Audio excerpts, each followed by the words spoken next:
de colisão no Flamengo, futebol versus financeiro.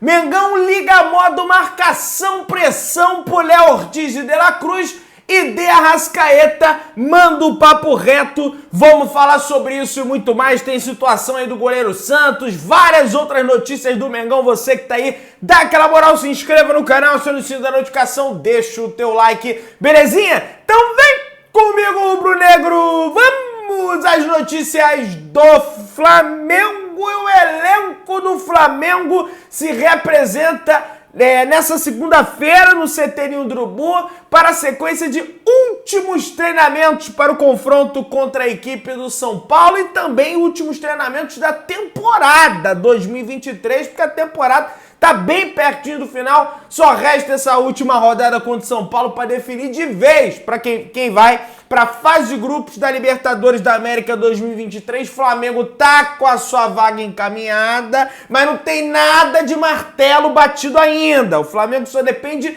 dele para confirmar essa vaga. O Flamengo vencendo o São Paulo, independente do que aconteça no jogo do Galo, no jogo do Grêmio, no jogo do Botafogo, independente do que aconteça, o Flamengo se classifica. Se o Flamengo empatar, vai depender de outros resultados, e se o Flamengo perder, também vai depender de outros resultados. O Botafogo pega o Internacional em Porto Alegre e o Grêmio enfrenta a equipe do Fluminense no Maracanã, se preparando para o Mundial de Clubes, e o Inter não está disputando mais nada no campeonato. Mas tem equipes que não estão disputando mais nada e que estão jogando pra caramba aí. O América Mineiro já rebaixado venceu o Bahia ontem por 3-2 lá no estádio do Independência, beleza? Então tem treino hoje, evidentemente os titulares do Flamengo fazem aquele trabalho regenerativo, os reservas vão a campo com o Tite, amanhã treino normal e viagem para São Paulo, onde o Flamengo enfrenta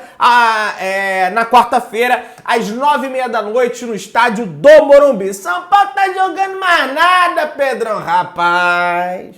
Os caras não vão vir mole, não. Os caras vão vir pra cima do Flamengo. O Dorival não vai querer dar mole pro Flamengo. O Flamengo tem que confiar só nele e ganhar esse negócio aí, que senão a situação realmente vai ficar complicada, tá? E ó, o Thiago Maia, galera, que sentiu após a partida contra a equipe do Cuiabá ontem, ele sentiu dores no joelho, tá? O camisa 8, aliás, ele sequer foi relacionado para a partida do Cuiabá, né? Acabei falando errado aqui. O camisa 8 não foi relacionado para a partida contra o Cuiabá. O martelo não tá batido ainda, tá? Que ele não vai jogar. Na verdade, ele sentiu contra a equipe do Galo, né? E aí não jogou contra o Cuiabá, mas o martelo não tá batido ainda, que ele não vai ser relacionado para a última rodada. Então, por enquanto, só quem tá de férias da última rodada do Campeonato Brasileiro é o Léo Pereira, tá? O Léo Pereira tomou cartão amarelo, terceiro cartão amarelo, tá de fora, já tá de férias, já tá tranquilo na dele. E, Pedro, ele cavou isso? Não acho que ele cavou isso, não. Isso aí é coisa daquele árbitro lá, que Rodrigo José Pereira Lima, que dá cartão amarelo pra caramba.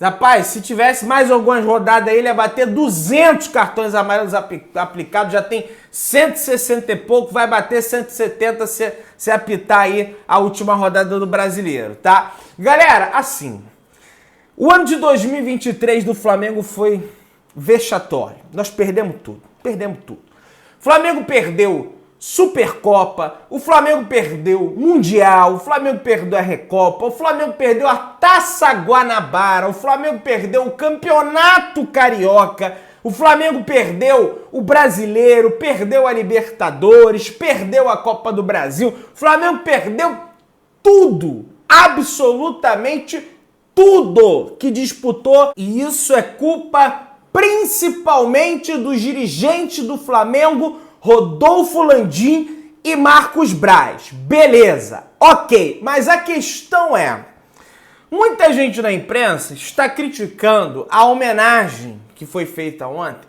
ao Felipe Luiz e ao Rodrigo Caio. Tudo bem, eu respeito aos profissionais, as pessoas que estão fazendo isso. No entanto, eu discordo. Eu discordo porque o Felipe Luiz, nos anos de 2019, 2020, até certa parte do ano de 2021, não o ano inteiro, porque o Flamengo deu mole, perdeu aquela Libertadores, ele acabou saindo naquela final machucado também. mas o Filipe Luís já me rendeu muitas alegrias, cara. E alegrias às vezes que não é nem o gol, ele não é o cara de fazer o gol, sabe? Ele é o cara que começa a jogada lá de trás, dando qualidade à saída de bola. E muitas pessoas, pô, que alegria que o Filipe Luís te deu, Pedrão. Várias alegrias, sobretudo em 2019, sobretudo porque ele sempre honrou a camisa do Flamengo enquanto profissional, tá?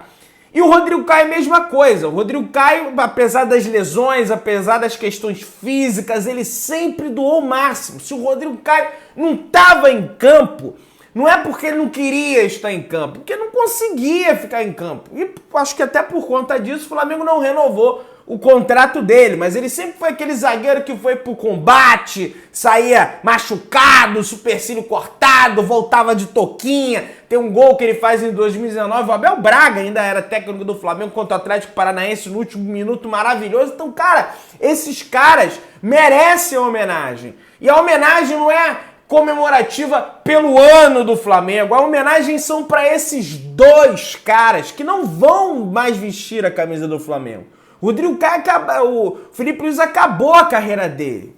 O Rodrigo Caio provavelmente não vai mais ter de jogar pelo Flamengo, né? Ele não vai voltar pro Flamengo, a não ser que aconteça uma reviravolta absurda, ele vai para outro time, começa a jogar bem, o Flamengo queira ele de volta, ele queira voltar pro Flamengo, mas isso não deve acontecer. Então esses caras merecem homenagem. Pedrão, mas veja bem, tinha um jogo importante ontem contra o Cuiabá, e coisa e tal, não era o momento. Cara, o Flamengo jogou super bem. No primeiro tempo, o Cuiabá não deu uma finalização no gol do Flamengo. 0. E no segundo tempo deu 2.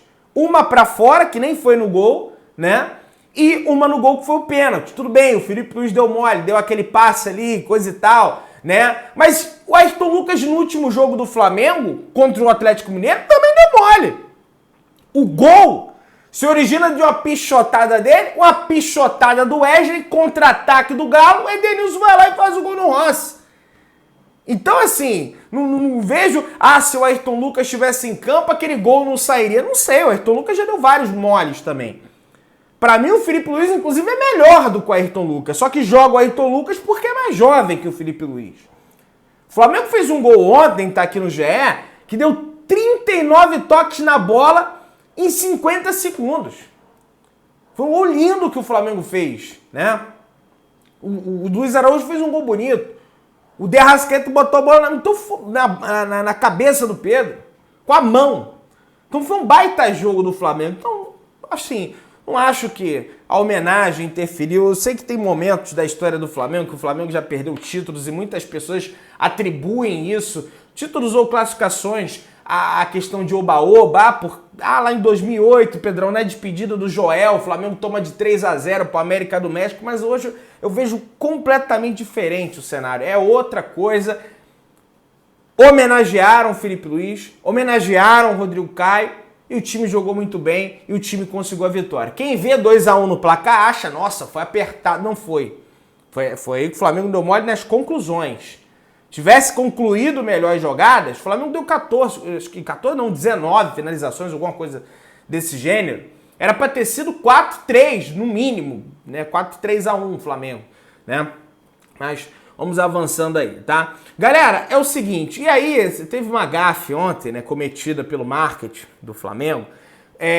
O Filipe Luís teve um troféu da Supercopa do Brasil que não foi exposto. Tá? Lá no momento que o Filipe Luís tirou a foto com as taças, esqueceram de botar que ele ganhou 2 troféus da Supercopa do Brasil. E botaram só 1. E o Rodrigo Caio também ganhou 2 troféus da Copa do Brasil, tá? E também não foi exposto, tá? E também teve um troféu do Campeonato Carioca do Rodrigo Caio que não botaram lá, porque o Filipe Luís ganhou 2 cariocas, porque ele chega no meio do ano, ele não ganha o Carioca de 19. E o Rodrigo Caio ganhou 3 cariocas. Ele ganha de 19, ganha de 20 e ganha de 21. Esqueceram de botar. Então teve uma gafe aí enfim. Mas aí é comunicação, marketing, isso do Flamengo é uma coisa assim, sabe? Vai ter gente que vai minimizar. Pô, Pedro, isso é mínimo. Tá, tudo bem, é mínimo, mas, pô, cara, dá mole até nisso. Aí o pessoal vai lá, deu mole.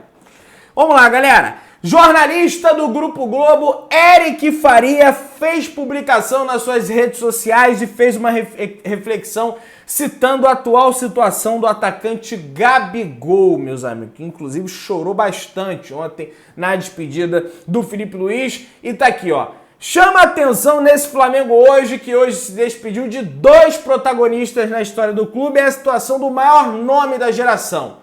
Jogo no Maracanã lotado, reta final, 5 mexidas e o Gabigol não saiu do campo. 2023 definitivamente foi um ano estranho para os rubro-negros, tá certo, Eric Faria. Como é que pode? E não é culpa do Tite, não tô reclamando que o Tite não botou. É culpa dele, Gabigol, essa situação que vive hoje. Sequer entrou no campo e não tinha realmente o que fazer no campo. Porque as partidas que o Gabigol entra, ele não consegue fazer nada. Quando ele sair do clube, quando ele se aposentar, vai ser homenageado pela torcida, vai ter homenagem pelo Flamengo, vai ter tudo. Mas se ele continuar nessa, ele vai perdendo, ele vai manchando um pouco dele, a história dele no clube. E aí a situação da renovação vai ficando, mas vai renovar. Vai renovar, tá? Isso aí vocês podem ter certeza. Tá? Meus amigos, é o seguinte. De Arrascaeta do Flamengo reposta publicação de jogador uruguaio que foi encontrado sem vida após desaparecer e escreve nas redes sociais. Abre aspas. A saúde mental deveria ser prioridade em todos os clubes do mundo. Fecha aspas. Qual clube do Brasil não prioriza a saúde mental? Qual dirigente do Flamengo já foi confrontado diversas e diversas vezes na entrevista coletiva sobre o clube ter um psicólogo, que aliás o Jorge Jesus tinha a época dele, não um psicólogo, mas não sei se exatamente ele era um psicólogo, mas um cara que cuidava da saúde mental, que era o Evandro Mota, que era um coach esportivo, e aí eu não sei se ele tinha formação, se ele tem psicologia, enfim, não vou entrar nesse mérito aqui daqui a pouco. Pô, Pedro, você está falando aí que você não sabe, enfim, mas tinha um cara ali para cuidar da questão mental dos atletas, que era o Evandro Mota. Inclusive, os jogadores do Flamengo citam que naquela final de 2019, isso foi muito importante. Alguns deles citaram, porque o time estava perdendo o jogo estava ali nos últimos minutos, o time teve, cabeça para seguir em frente. Aliás, aquela geração de 2019, ela virou vários jogos. Flamengo e Fortaleza fora de casa, Flamengo e Bahia no Maracanã, Flamengo e River Plate final da Copa Libertadores da América e entre outras partidas. Flamengo e Atlético Paranaense no Campeonato Brasileiro. E teve outros jogos que o Flamengo virou muito por conta.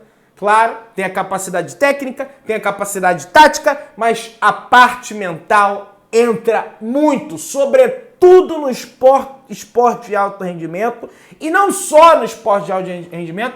Todas as pessoas têm que ter a questão da saúde mental, que muitas das vezes é até um tabu, né?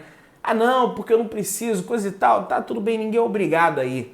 Mas o Flamengo, como um clube gigantesco, não ter um profissional para essa área é brincadeira, viu? E aí, o De Arrascaeta, tudo bem que ele está citando uma situação de outro clube que aconteceu, mas ele bota aqui, la saúde mental deveria ser prioridade em todos os clubes do mundo. E o Flamengo dá prioridade a isso? Será que além dessa publicação que o De Arrascaeta fez para esse clube, para esse jogador que acabou acontecendo essa situação chata, ele não está fazendo uma crítica ao Flamengo? Será que não? Acho que cabe interpretação aí de todos nós, tá? Vamos avançando aí, meus amigos. Antes mesmo do duelo contra o Cuiabá, o Felipe Luiz já tinha iniciado conversas com a diretoria sobre o seu futuro cargo no clube. Segundo o jornal O Globo, o lateral esquerdo deixou claro que não quer ser um figurante, mas sim efetivo trabalhando no campo. Atualmente, Filipe Luís tem a licença B de curso de treinadores da CBF, que só pode treinar a categoria de base. Porém, o experiente lateral iniciará nos próximos dias suas aulas para tirar a licença A. Assim, Filipe poderá comandar equipes profissionais. E aí, meus amigos, é o seguinte, é o que eu falei com vocês ontem. Ele não vai aceitar ficar ali de figurante no Flamengo. Ele vai querer ser atuante, né? Então, tem essa situação aí também, né? Que o Filipe Luís, ele é um cara que ele tem a personalidade dele ali, ele vai querer dar o espetáculo dele, vai querer fazer do jeito dele. Não adianta botar ele ali para ser mais um, que ele não vai querer ser mais um. Eu tenho certeza, absoluta certeza disso, tá? Meus amigos, o Mônaco entra na concorrência com o Flamengo para a contratação de Léo Ortiz. Eu não sei se eu expliquei rapidinho, breve parênteses. O De Arrascaeta publicou isso na sua rede social, tá? Mônaco entra na concorrência com o Flamengo por Léo Ortiz do Red Bull Bragantino. Além do clube francês, Galatasaray da Turquia também sondou o zagueiro, segundo informação do Pietro Loredo. Então o Flamengo ganhando concorrência pela contratação do Léo Ortiz. Tem mais informação do Léo Ortiz no vídeo, a gente vai comentar sobre isso, mas antes, trazendo aqui para vocês, além do interesse do Grêmio de Renato Gaúcho na contratação do goleiro Santos do Flamengo, o Botafogo de John Textor fez contato para tentar acertar a contratação do jogador. O goleiro é um velho conhecido do Thiago Nunes, né, nos tempos de Atlético Paranaense, e também está habituado a gramado sintético, que é o caso do Botafogo hoje. O clube busca informação sobre a situação para a próxima temporada, no entanto, ainda não tem proposta na mesa pelo goleiro Santos, que pode acabar indo para a equipe do Botafogo. Meus amigos, rota de colisão no Flamengo. Financeiro de um lado, futebol do outro. O departamento financeiro do Flamengo, segundo o Vene Casagrande, é contra a renovação de contrato de Everton Ribeiro. O entendimento é que o jogador não entrega mais e tem um custo elevado. Departamento de futebol é a favor da renovação por mais um ano. Ele falou isso no programa SBT Rio, que aliás é um baita de um programa, tá? Enfim, vamos ver como é que vai ficar essa situação. Sobre o Léo Ortiz, informação do Júlio Miguel Neto. Falei que ia voltar nesse tema. Muito encaminhado o Léo Ortiz com o Flamengo. Hoje à tarde, vindo do Maracanã, no caso ontem, conversei com uma pessoa muito próxima. O Flamengo deve anunciar a contratação de Léo Ortiz logo que acabar o Brasileiro, disse o jornalista Júlio Miguel Neto, apesar desse interesse do Mônaco. O Galatasaray também teria interesse na contratação do jogador, mas o Flamengo segue ali confiante que vai conseguir concretizar essa contratação, né? E tem que conseguir concretizar essa contratação, porque é um zagueiro técnico, é um zagueiro que sai jogando, não é só zagueiro que fica rebatendo bola. O Flamengo, na verdade, faz uma blitz. Terminando o Brasileiro agora, o Flamengo vai começar a sua marcação-pressão no mercado da bola pelo Léo Ortiz e também pelo De La Cruz. O Pablo Rafael até publica que a situação do uruguaio está melhor definida. Salário e acordo verbal já foram acertados com o atleta e o Flamengo agora só se preocupa com a multa em relação ao River Plate, que pode ser que tenha uma situação aí que a multa cai, o River já aceitaria negociar abaixo da multa, mas quer à vista ali. Não quer história de parcelamento. Tá? E o Flamengo vai para cima, vai intensificar essas situações agora nesse momento para conseguir fechar essas duas contratações aí que para mim ainda tem o Alexandro ainda também e que para mim eleva demais o nível técnico do Flamengo para a próxima temporada. Você que tá aí, dá aquela moral, se inscreva no canal, aciona o sino, deixa o like, tamo junto, saudações rubro-negras.